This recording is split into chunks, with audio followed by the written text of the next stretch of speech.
Die Departement van Omgewingsake sê, daar is tussen Januarie en einde Augustus vanjaar landwyd 702 renosters gestroop, vergeleke met die 796 vir dieselfde tydperk verlede jaar.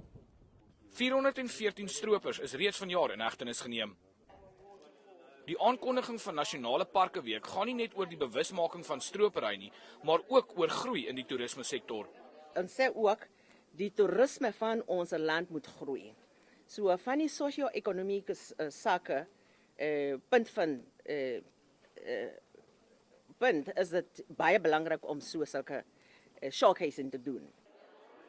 Die sakesektor sê ook dis belangrik om betrokke te raak by omgewingsbewustheid.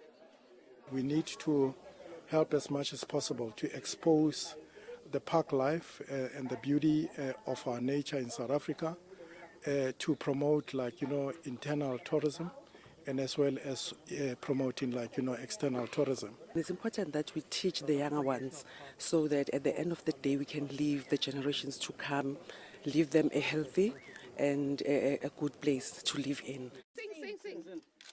Molewa het ook vandag die Addo Olifantpark se nuwe Nyati kamp vir die publiek geopen. Ons het gebruik gemaak van 19 miljoen rand, 106 mense wat werkopskipping gekry het. Daar gaan nog 16 van hulle wees wat hier sal kom op 'n permanente basis. En so sulke mense daarom kon kos op die tafel sit vir hulle eie familie en gesinne. Die kamp wat tussen die pragtige Zuurberge lê, het 2 jaar geneem om te bou. Gerard Pretorius, EN Nuus, Addo Olifantpark.